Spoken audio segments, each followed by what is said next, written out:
This tongue is divided into different compartments. This is for sourness, bitterness, sweetness. I really wonder when those atheists, they say, this is nature. So,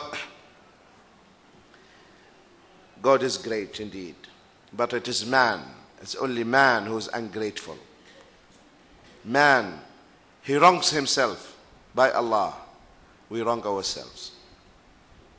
God is so great, is so merciful, has given us everything. True or not? Everything He has given you. Look, when you were just a drop of semen in your mother's womb. Think about it. Something microscopic. And then you start to grow. See how He takes care of you. And the location of the womb. And the position in which you will be.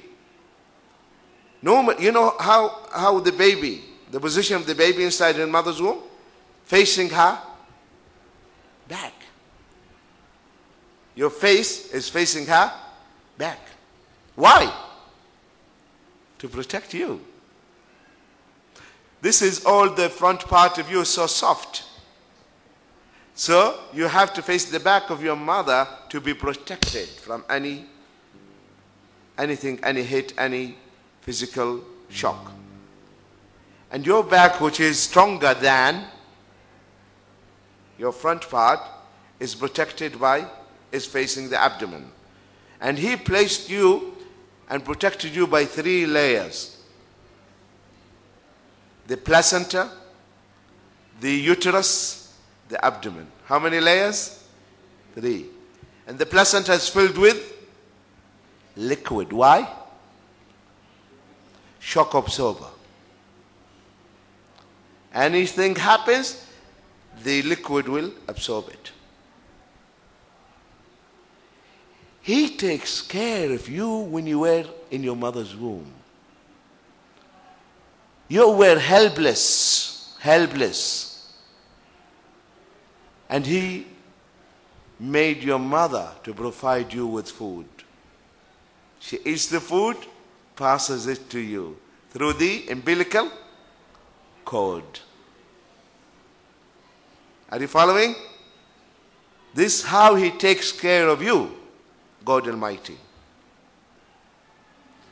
You came out now. After 9 months,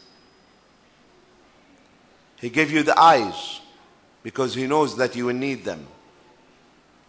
Though inside your mother's womb you don't need the eyes, but He knows that when you come out you will need them. That's why in your mother's womb your eyes are what? Closed. Now you will come out. When you were in your mother's womb, the only source for your food is one way. That is the umbilical cord. Through your navel. You came out. The midwife is waiting. Right?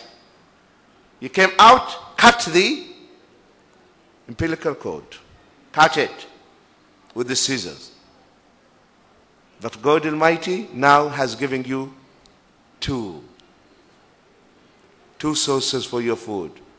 2 breasts of your mother waiting for you. And immediately you will start suckling. You don't need to go through any training course. And He makes the milk, if it is winter, warm. If it is summer, cool. Shouldn't we be grateful to Him? And love Him, our Creator, and show gratitude, respect, thank Him? We have to. You have to love God from the bottom of your heart, because He loves you. He has provided.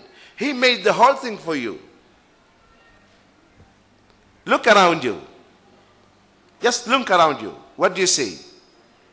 You see animals, plants, non-living beings, which they call them inanimate, and you.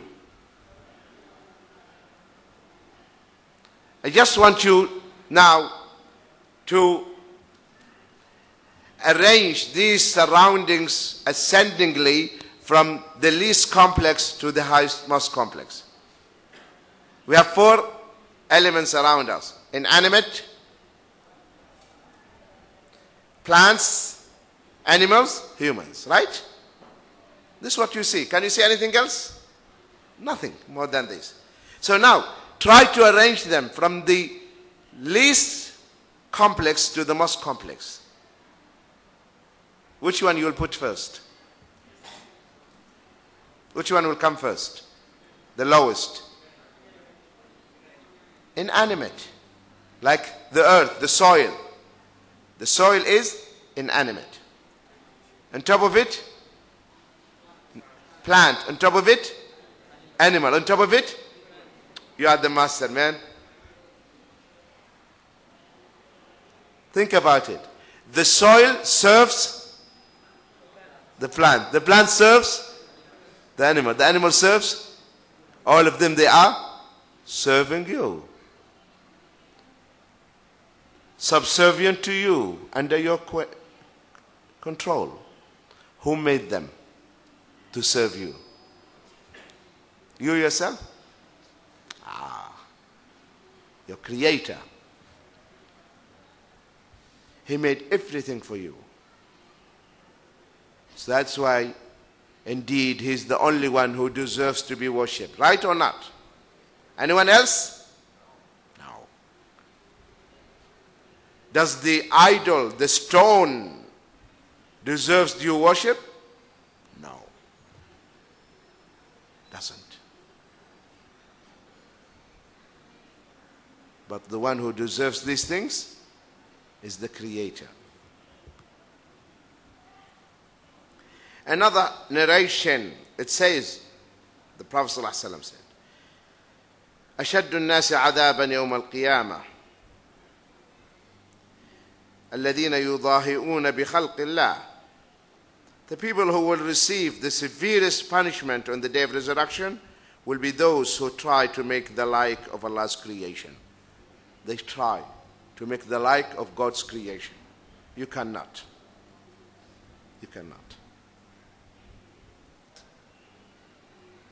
Another hadith, the Prophet ﷺ said, كل مصور في النار يجعل له بكل صورة صورها نفس يعذب فيها في جهنم.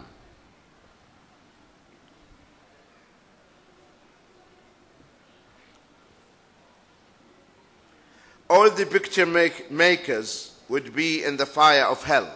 They deserve it. True or not?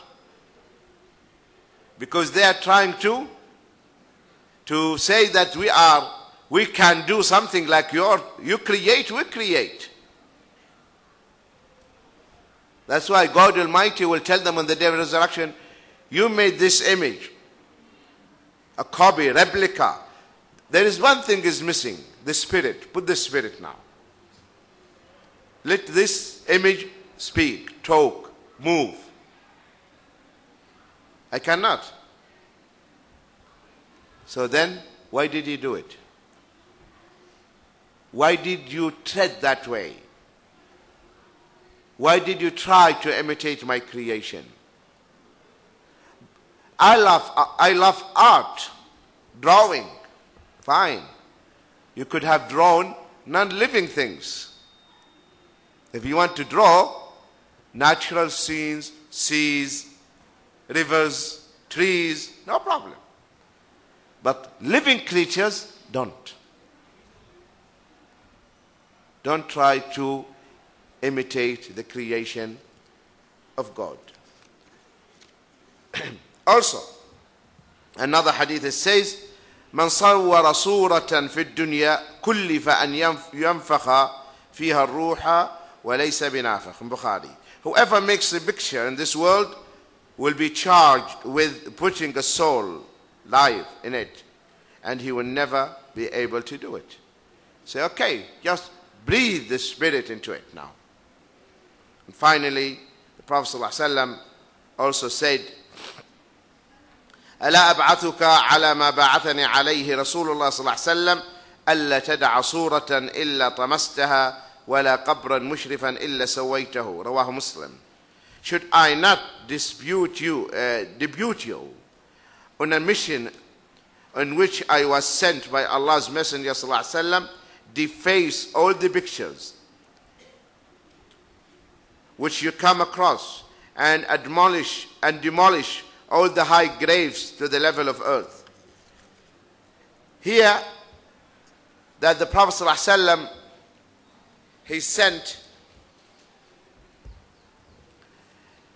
one of the Sahaba and told him, if you find any picture, deface it. That means